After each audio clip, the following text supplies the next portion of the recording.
Le royaume du divin fiat chez les créatures. Le livre du ciel. Tome 27. Appel des créatures à revenir à la place, au rang et au but pour lesquels elles ont été créées par Dieu. La divine volonté m'absorbe en toutes choses et en dépit de toute ma répugnance à écrire, le fiat omnipotent, par son empire, s'impose à la petite créature que je suis. Sa divine autorité règne sur moi, renverse ma volonté, la déposant à ses divins pieds comme un tabouret, m'amène par son doux et puissant empire à écrire un nouveau volume alors que je pensais pouvoir m'arrêter un peu. Oh! Adorable, souveraine et sainte volonté, puisque tu veux ce sacrifice, je ne me sens pas la force de résister et de lutter avec toi. Je préfère adorer tes dispositions et en me fondant dans ton saint vouloir. Je te prie de m'aider, de fortifier ma faiblesse et de me permettre d'écrire uniquement ce que tu veux, et de la manière dont tu le veux. Oh, je t'en prie, que je ne fasse que te répéter sans rien ajouter qui vienne de moi. Et toi, mon amour dans le sacrement de cette sainte cellule où tu me regardes et où je te regarde. Ne me refuse pas ton aide lorsque j'écris, mais viens écrire avec moi. Ce n'est qu'ainsi que j'aurai la force de commencer. Je faisais ma ronde habituelle dans la création pour suivre tous les actes du vouloir suprême dans toutes les choses créées. Mon doux Jésus, sortant de moi, me dit: Ma fille, lorsque la créature parcourt les œuvres de son Créateur, cela signifie qu'elle veut reconnaître, apprécier, aimer ce que Dieu a fait par amour pour elle. Elle n'a rien à lui rendre en retour. En parcourant ses œuvres, c'est comme si elle prenait la création tout entière dans la paume de sa main pour la redonner à Dieu, intacte et magnifique, pour sa gloire et son honneur. Et elle lui dit: Je te reconnais et te glorifie dans tes œuvres qui seules sont dignes de toi. Notre ravissement en voyant que nous sommes reconnus dans nos œuvres par la créature est si grand qu'il nous semble que la création soit répétée pour nous rendre une double gloire. Cette double gloire nous est rendue parce que la créature reconnaît nos œuvres faites par amour pour elle et ces œuvres lui sont données afin qu'elle nous aime. Par sa reconnaissance de notre don, la créature enferme le ciel tout entier dans son âme. Nous voyons, dans sa petitesse, notre être divin avec toutes nos œuvres. Plus encore, parce que notre être divin est présent dans la petitesse de cette créature, elle possède la capacité et l'espace pour enfermer le tout. Oh! Quel prodige!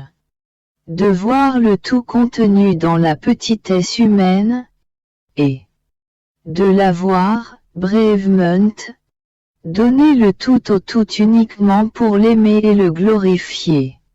Que le tout de notre être suprême soit le tout, il n'y a rien en cela qui doive nous surprendre, car telle est notre divine nature, être le tout.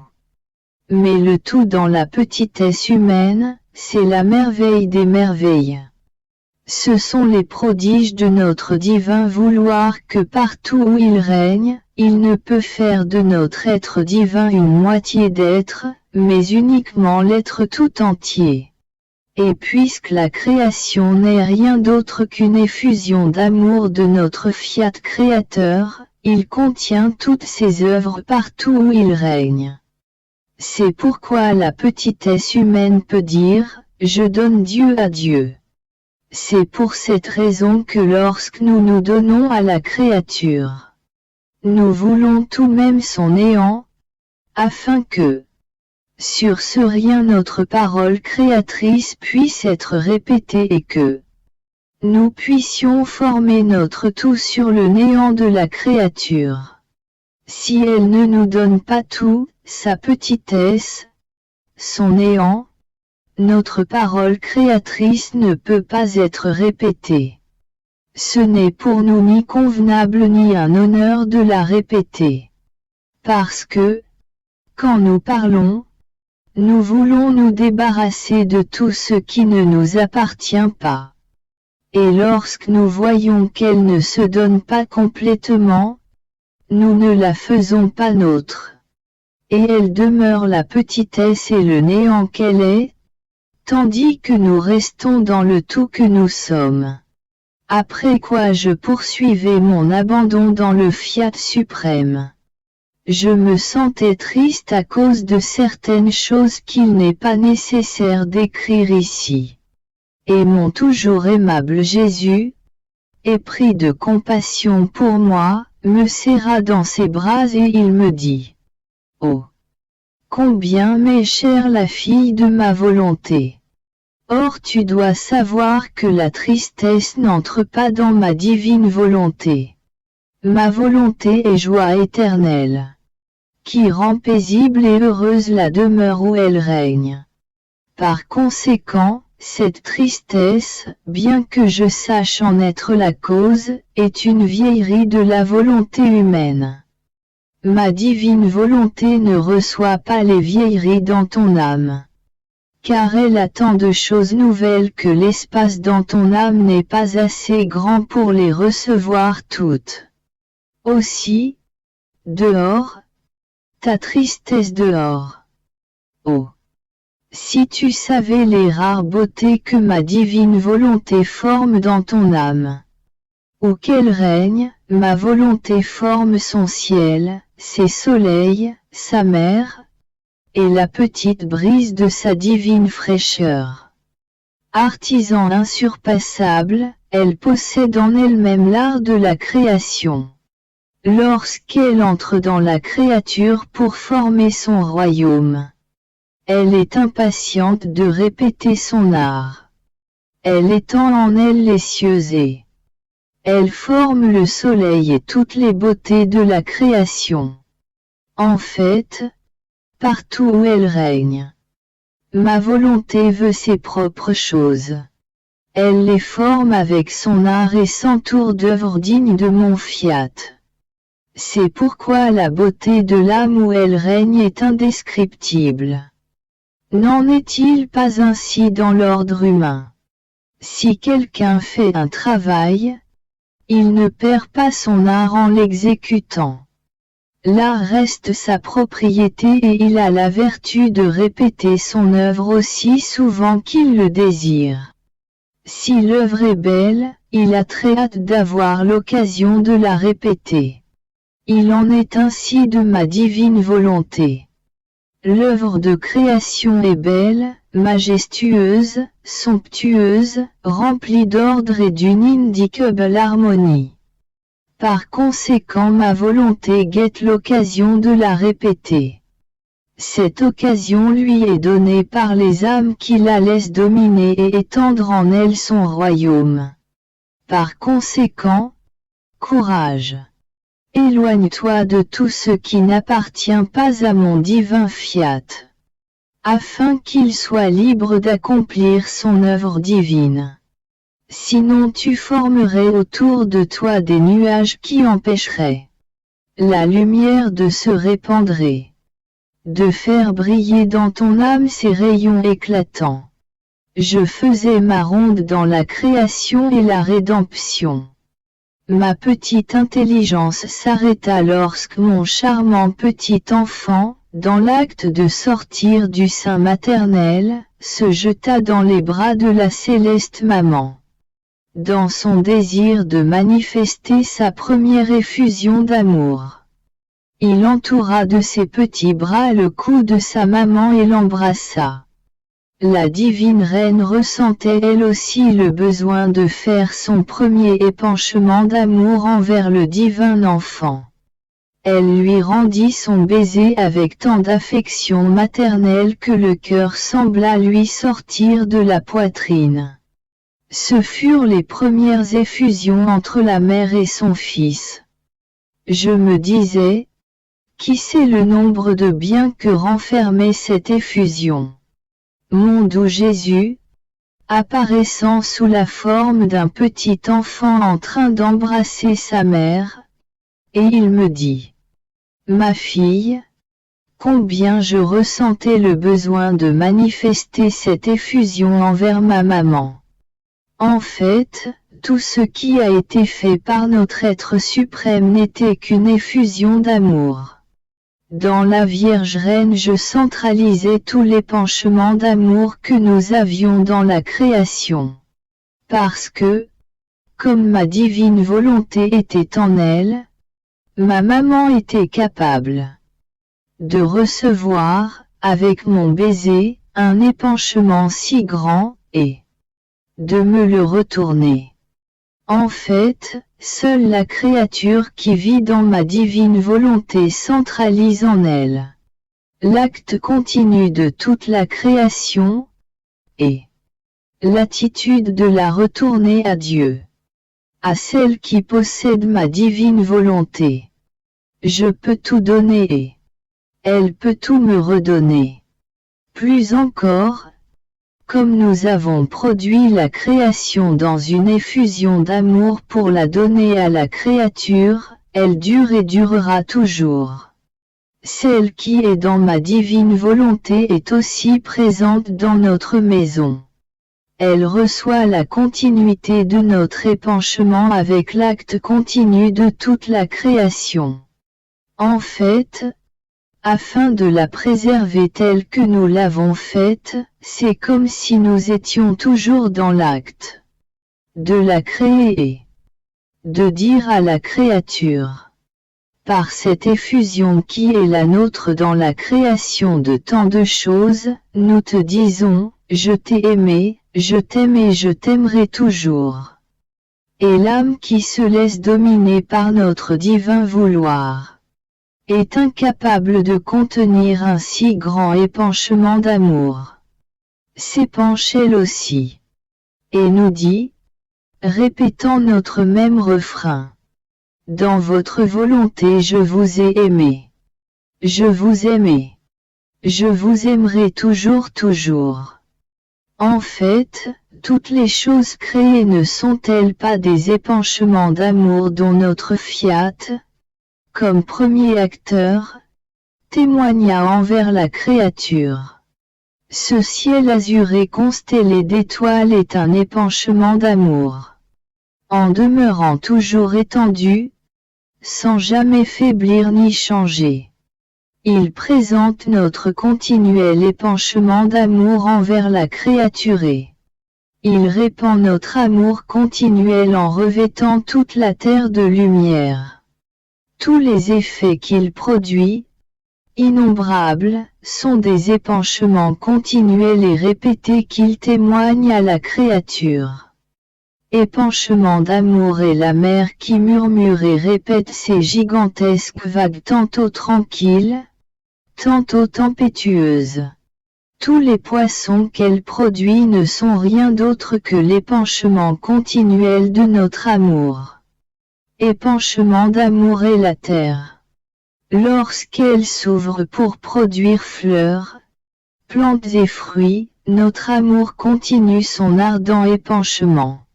Bref, il n'est pas une seule chose créée par nous où ne se trouve le continuel épanchement de notre amour.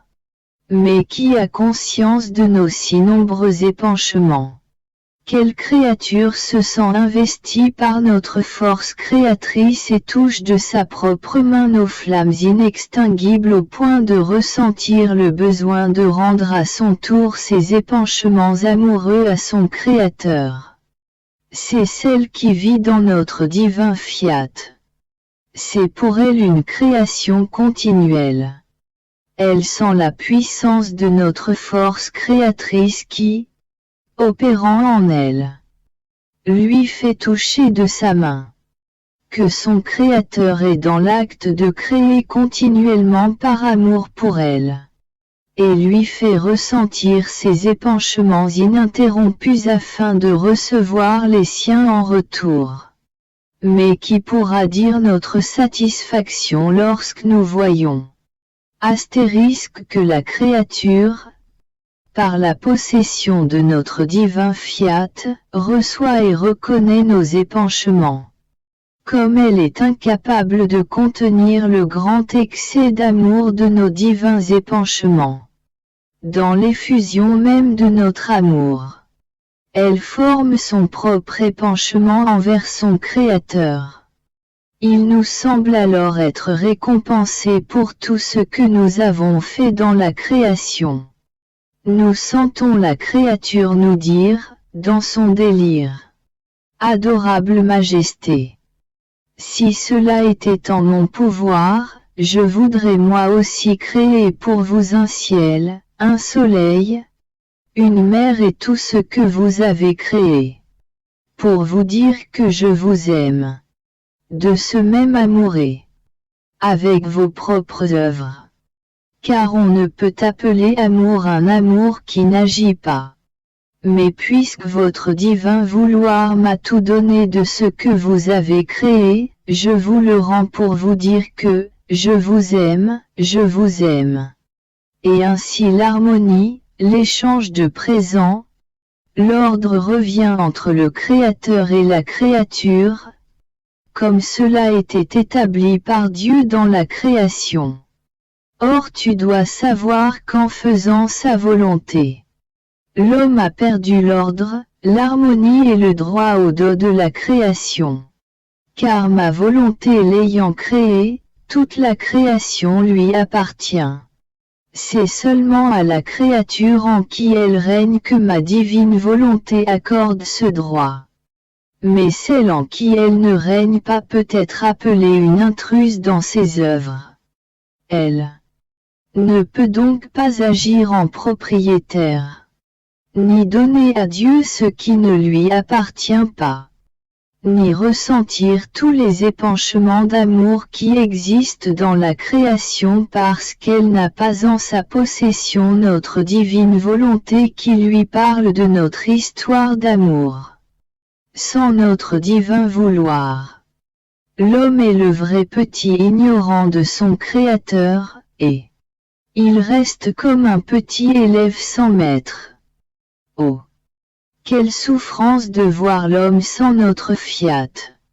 Plus encore, comme notre création est notre narratrice, elle est porteuse de nos baisers d'amour, de nos affectueuses étreintes. Oh! Combien mon humanité a ressenti tout cela lorsqu'elle était sur terre. Lorsque je sortais, le soleil me donnait le baiser que ma volonté avait déposé dans sa lumière pour le donner aux créatures. Le vent me donnait les caresses, les embrassements qu'il contenait en dépôt de ma propre divine volonté. Point toute la création débordait de charisme divin à donner aux créatures. Mon humanité recevait tout cela et rendait en retour, afin de laisser libre cours à tant de baisers réprimés, d'étreintes rejetées et d'amour méconnu durant tant de siècles. En fait, comme ma divine volonté ne régnait pas, l'homme était incapable de recevoir le bien que ma volonté même avait placé dans toute la création. Mon humanité, possédant cette divine volonté, lui donna la première expression, reçut et paya de retour pour tout ce que cette divine volonté avait placé dans toute la création. Et c'est pourquoi, lorsque je sortais, toutes les choses créées étaient en fait et rivalisaient entre elles pour me donner ce qu'elles possédaient. Par conséquent, sois attentive et aie bien à cœur de ne vivre que dans ma divine volonté. Si tu veux ressentir profondément ce que ton Jésus te dit sur son fiat suprême. Mon abandon dans la vie de la divine volonté continue. Oh! Que sa force créatrice est puissante. Oh! Combien sa lumière est éblouissante et pénètre au plus profond des fibres de mon cœur pour l'investir, le caresser, s'y aménager un espace et élever son trône de domination et de commandement.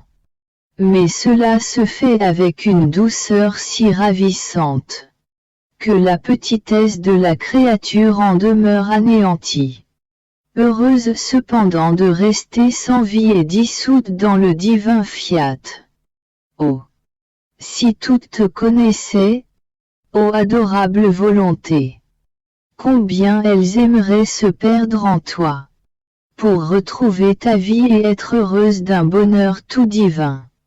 Mais alors que ma petitesse se fondait dans le divin fiat, mon aimable Jésus se manifesta en moi, me serrant très fort contre son divin cœur, il me dit: Ma fille, seule ma divine volonté peut rendre heureuse la créature. Par sa lumière, elle éclipse ou met en fuite tous les maux et dit, avec sa divine puissance: Je suis le bonheur sans fin. Fuyez tous les maux.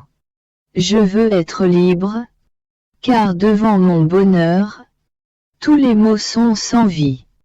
Pour celle qui vit dans mon divin vouloir, son pouvoir est grand au point de transformer les actions de la créature. Et il se produit un échange de vie entre elle et Dieu.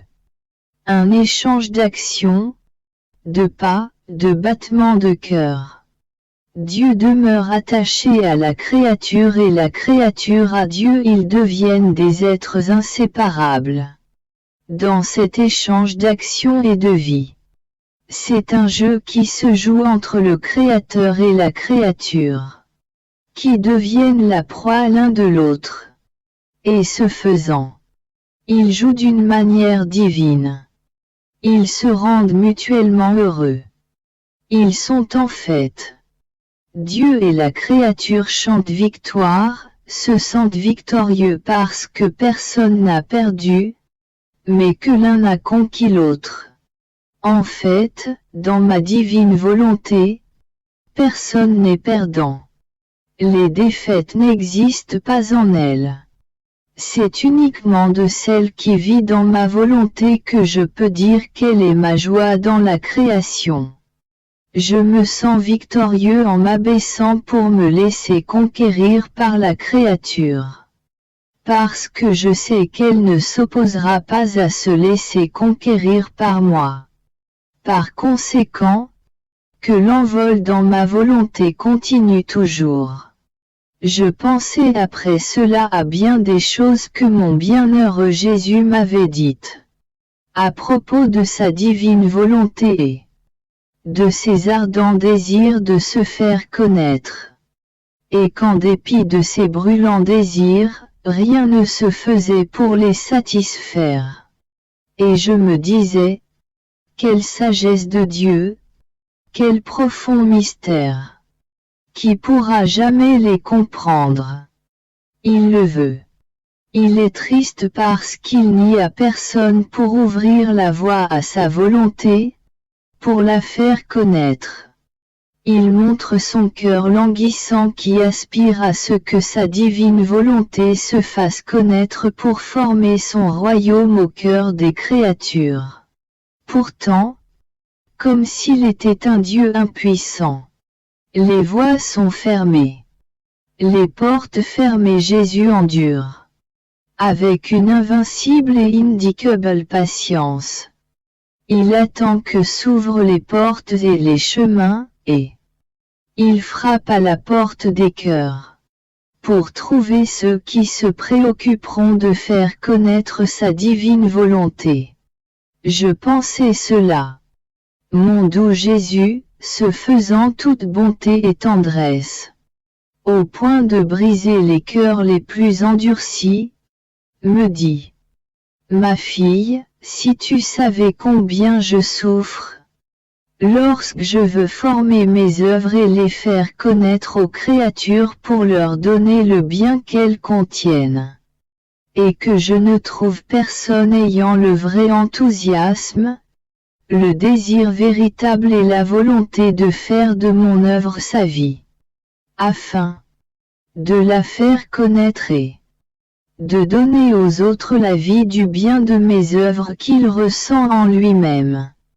Lorsque je vois ces dispositions en celui qui doit s'en occuper, celui que j'appelle et choisis, avec tant d'amour, pour l'œuvre qui m'appartient, je me sens si attiré vers lui, pour qu'il puisse bien faire ce que je veux.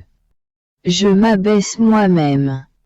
Je descends en lui et je lui donne mon esprit, ma bouche, mes mains et même mes pieds afin qu'il puisse sentir la vie et mon œuvre en toutes choses, et que, telle une vie ressentie, et non comme une chose qui lui est extérieure, qu'il puisse sentir le besoin de la donner aux autres. Ma fille, lorsqu'un bien n'est pas ressenti comme de la vie en soi-même, tout finit par des mots et non des œuvres. Alors je reste en dehors, non en dedans. Il demeure par conséquent de pauvres infirmes, sans intelligence, aveugles, muets, sans mains et sans pieds. Et moi, dans mes œuvres, je ne veux pas me servir de pauvres infirmes. Je les mets de côté. Sans me soucier du temps, je continue à chercher ceux qui sont disposés, qui doivent servir mon œuvre. Je ne me suis pas lassé de parcourir les siècles et la terre entière, pour trouver la plus petite créature, et placer dans sa petitesse le grand dépôt des connaissances sur ma divine volonté.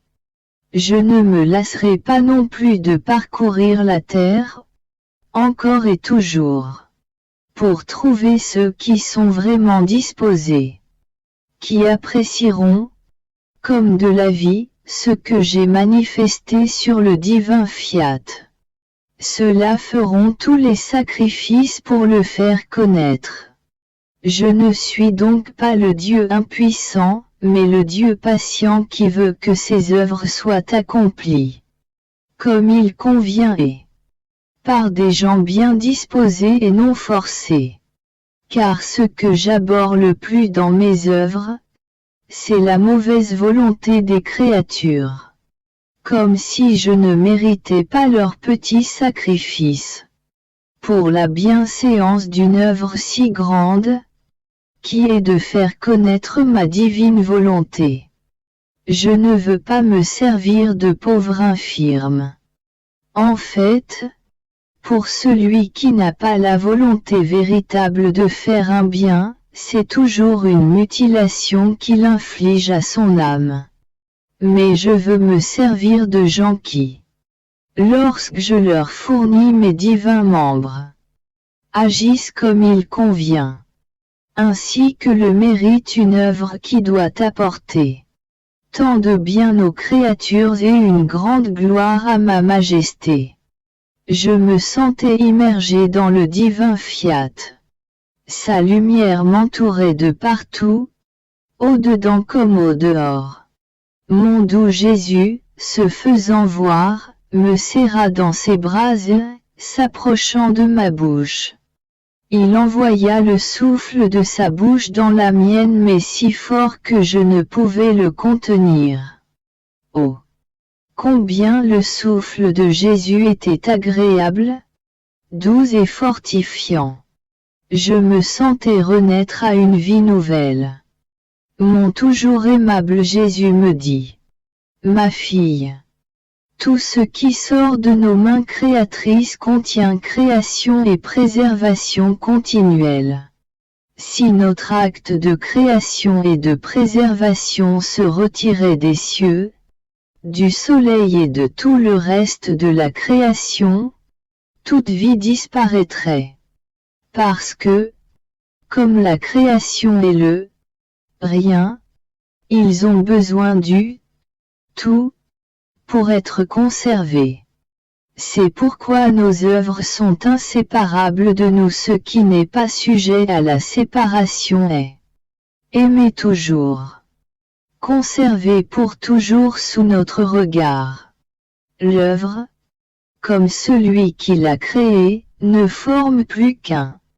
Notre fiat, qui s'est prononcé dans l'acte de création de toutes choses est resté dans l'acte de toujours s'exprimer lui-même, de se constituer acte et vie éternelle de toute création.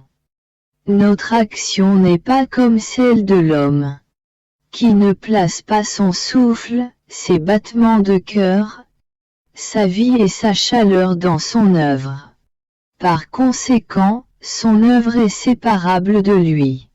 Il ne l'aime pas non plus d'un amour invincible et parfait. Car lorsque quelque chose est séparable, on peut même en arriver à l'oublier. Par contre, dans nos œuvres, c'est la vie que nous plaçons, laquelle est aimée au point que pour la préserver, nous faisons toujours courir notre vie dans nos œuvres. Si nous voyons quelque danger, comme cela est arrivé avec l'homme, nous sacrifions notre vie pour sauver la vie qui courait dans notre œuvre. Or, ma fille, ta vie dans notre divin fiat a commencé avec notre demande de ta volonté que tu m'as très volontiers donnée. Quand je t'ai vu me donner ta volonté, je me suis senti victorieux par mon souffle en toi. J'ai voulu prononcer mon fiat omnipotent dans les profondeurs de ton âme pour renouveler l'acte de création. C'est ce fiat que toujours je répète afin qu'il te donne la vie continuelle en étant répété, il te préserve et maintient sa vie en toi. C'est pourquoi tu ressens souvent mon souffle qui renouvelle ton âme en toi. L'inséparabilité que je ressens est ma divine volonté qui me fait aimer, d'un amour éternel, ce que nous avons déposé en toi. Chaque fois que mon fiat est répété, chacune de ces vérités qu'il te manifeste, chacune de ces connaissances ou chaque parole qu'il te dit, est un amour qui se lève en nous, pour que nous t'aimions encore plus et pour se faire aimer. C'est notre fiat créateur et préservateur qui, aimant sa vie et ce qu'il a fait en toi, continue de se prononcer, afin de préserver sa vie et la beauté de son œuvre. Par conséquent, sois attentive et reçois continuellement la parole de mon fiat, car il est porteur de création, de vie et de préservation. Après quoi je faisais ma ronde pour suivre les actes du divin fiat dans la création. Arrivé en Éden, je m'arrêtai dans l'acte où l'homme rejeta la divine volonté pour faire la sienne. Oh! Combien je comprenais le grand mal de faire la volonté humaine. Et mon bien-aimé Jésus, se manifestant en moi, me dit: Ma fille, terrible en vérité fut le moment de la chute d'Adam, lorsqu'il rejeta notre divine volonté pour faire la sienne. Notre fiat a été dans l'acte de se retirer des cieux, du soleil et de toute la création, pour la réduire au néant. Car celui qui avait rejeté notre divine volonté ne méritait plus que notre fiat maintienne l'acte continuel de création et de préservation dans toute la création, créée par amour pour l'homme, et qu'il reçut en cadeau de son Créateur. Si le Verbe éternel n'avait pas offert ses mérites anticipés de futur Rédempteur, comme il les offrit pour préserver la Vierge Immaculée du péché originel, tout serait tombé en ruine, les cieux et le soleil se seraient retirés en notre source. Lorsque notre divine volonté se retire, toutes les choses créées perdent la vie. Mais le Verbe fait homme s'est présenté devant la divinité. Il a rendu présent par avance tous ses mérites. Ainsi toutes les choses sont restées à leur place. Mon fiat continua son œuvre de création et de préservation, attendant mon humanité pour la lui offrir en cadeau légitime et que je méritais si bien que la promesse solennelle fut faite à l'homme, que le futur Rédempteur descendrait pour le sauver, et que l'homme prierait et se disposerait à le recevoir. Notre volonté a tout fait. Avec justice, elle avait un droit sur toute chose. En faisant sa volonté, l'homme perdait ses droits divins sur la création. Par conséquent, il ne méritait plus que le soleil lui donne sa lumière. Lorsque la lumière le revêtait, notre volonté sentait que les droits de sa lumière lui étaient arrachés. Car chaque chose créée que l'homme prenait et utilisait était une déchirure faite à notre volonté. Sans mon humanité, tout était perdu pour l'homme. Par conséquent, ne pas faire ma divine volonté renferme tous les maux et fait perdre tous les droits, et du ciel et de la terre. Tandis que faire ma volonté renferme tous les biens et acquiert tous les droits, humains et divins. Je faisais ma ronde habituelle dans le divin fiat, appelant tout ce qu'il avait fait dans la création et la rédemption. Je l'offrais à la divine majesté, pour demander que la divine volonté soit connue, afin qu'elle puisse régner et dominer parmi les créatures. En faisant cela, je me disais: quel bien est-ce que je fais en répétant ces rondes, ces actes et ces offrandes.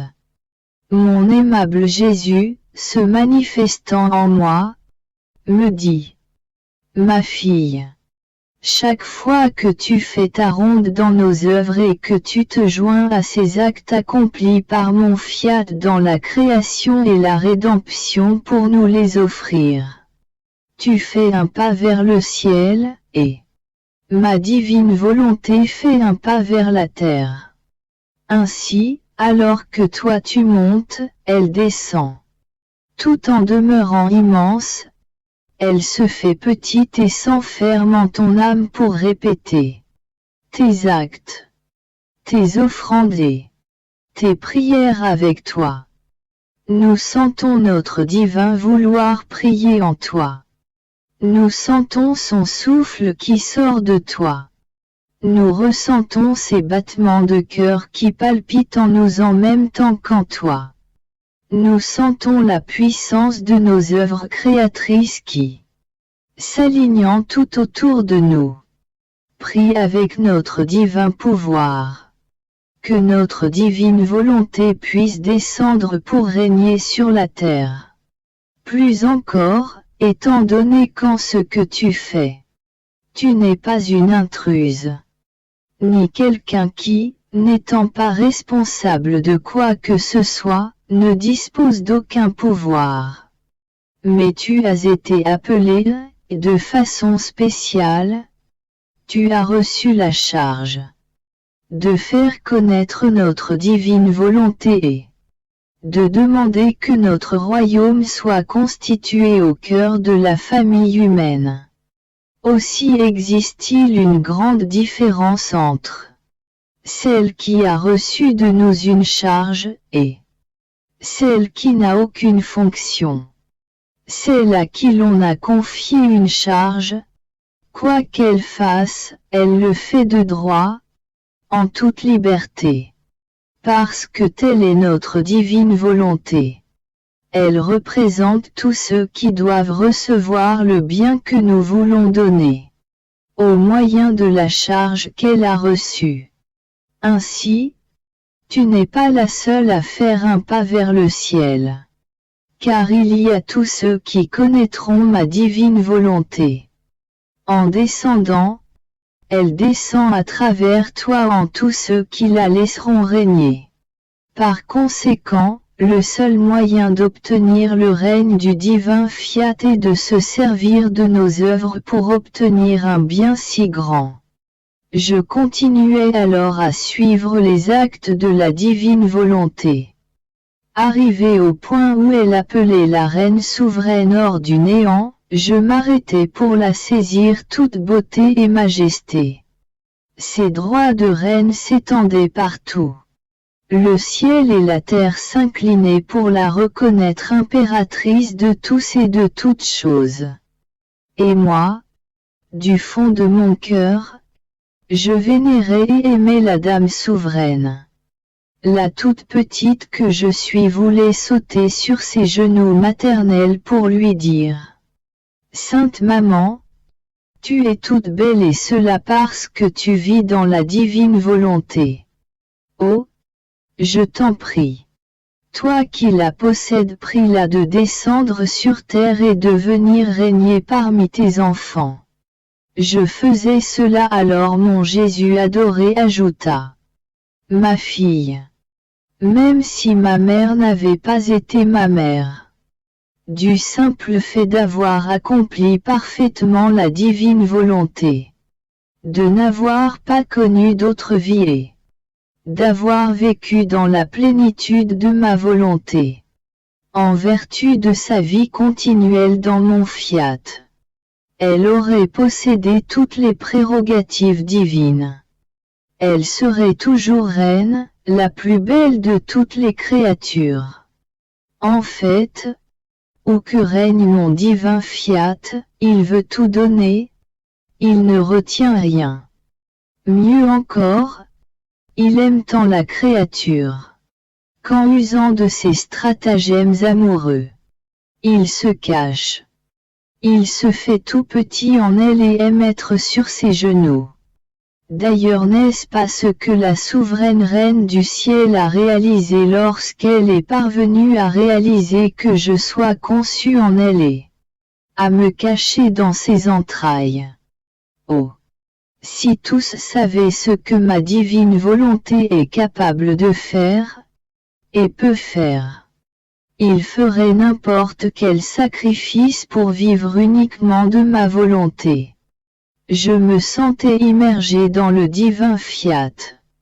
Je pouvais voir devant mon pauvre esprit la création tout entière et les grands prodiges opérés en elle par la divine volonté.